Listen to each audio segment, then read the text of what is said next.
जय श्री श्याम मित्रों। आप सभी का स्वागत है हमारे मेरा अग्नि यूट्यूब चैनल पर।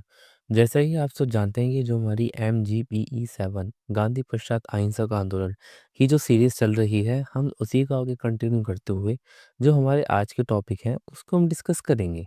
और वीडियो में आगे बढ़ने से पहले मैं आप सभी से यही बात हमेशा कहूँगा और एंड तक कहूँगा, जब तक आप मेरी पुरानी वीडियो देखोगे नहीं, कि जो भी हमारी प्रीवियस वीडियो है प्लीज़ आप उनको मस्ट वॉच कीजिए। क्योंकि इस वीडियो में आगे बढ़ने से पहले आपको मेरी प्रीवियस वीडियो को पता होना चाहिए मैंने उन वीडियो में क्या बताया है और क्या बताने लायक है और क्या बताने लायक नहीं है। तो यही सब इन बातों को ध्यान में रखते हुए जिससे आप सभी को आइडिया लग जाएगा कि हाँ, मैंने ये बताया था इस चैप्टर में से ये इम्पोर्टेंट है, ये इम्पोर्टेंट नहीं है।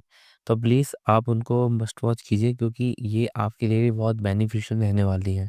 बात लाइक और शेयर व्यूज़ की नहीं है, बात है कि आपके जो आप एग्ज़ाम देने जा रहे हो आपको उसका पता होना चाहिए।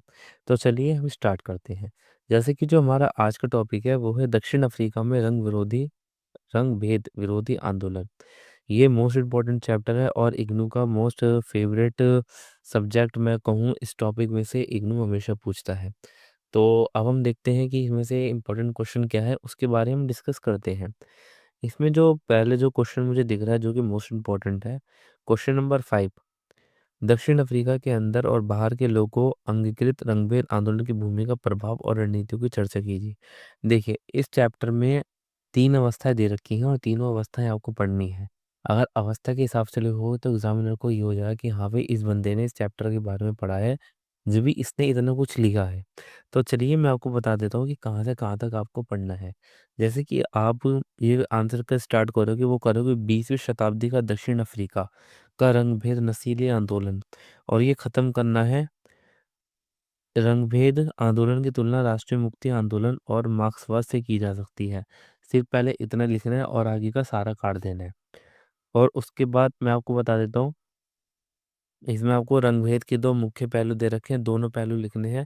और उसके बाद जो दूसरा पॉइंट बना के दे रखा है, बाहरी अभियान को भी बाँटा जा सकता है। ये पूरा काट देना और इसका पॉइंट भी काट देना, तीसरा पॉइंट भी काट देना। फिर आपको यहाँ से स्टार्ट करना है प्रथम अवस्था से। प्रथम अवस्था के अंदर आपको ANC, SACP, PAC ये सारा लिखना पड़ेगा क्योंकि इससे एग्जामिनर को आइडिया लग जाएगा कि हाँ भाई, बच्चे ने पढ़ा है, क्योंकि ये सब चीज़ें वही लिख पाएगा जिसने इसके बारे में पढ़ा होगा। और इसका जो दूसरा पॉइंट है, 1 मई 1950 को इस महागठबंधन ने संपूर्ण देश के सेपरेशन ऑफ कम्युनिज्म अधिनियम को समाप्त करने के लिए बहिष्कार कर दिया। और जिसका तीसरा पॉइंट है, इस घटना से गठबंधन निराश नहीं हुआ। और इसका चौथा पॉइंट है, 2 दिसंबर 1952 छोटे कानून विरोधी आंदोलन किया गया। ठीक है। और जो उसकी द्वितीय अवस्था है, देखिए एक ही पॉइंट है, ये पढ़ ले, ये आपको लिखना ज़रूर है। और जो उसकी तृतीय अवस्था में आपको अंदर बता देता हूँ, आपको पहला, दूसरा, तीसरा, चौथा पॉइंट आपको बिल्कुल भी नहीं पढ़ना है, ना ही इसमें कुछ पढ़ने लायक है। हाँ, मगर जो इसका जो परिणाम है, मतलब इस आंदोलन को चलाने के बाद दक्षिण अफ्रीका में क्या मतलब परिणाम हुए, क्या कुछ हुआ, ये सब आपको लिखना पड़ेगा। इस अवस्था के बाद अगर आप परिणाम लिखोगे तो मोस्ट प्रॉब्ली ये है, एग्जामिनर बिना पढ़े भी आपको नंबर दे सकता है। तो प्लीज़ इसको मत छोड़िएगा और ना ही इसको स्किप कीजिएगा। मैं आपको बता देता हूँ ये पॉइंट के बारे में।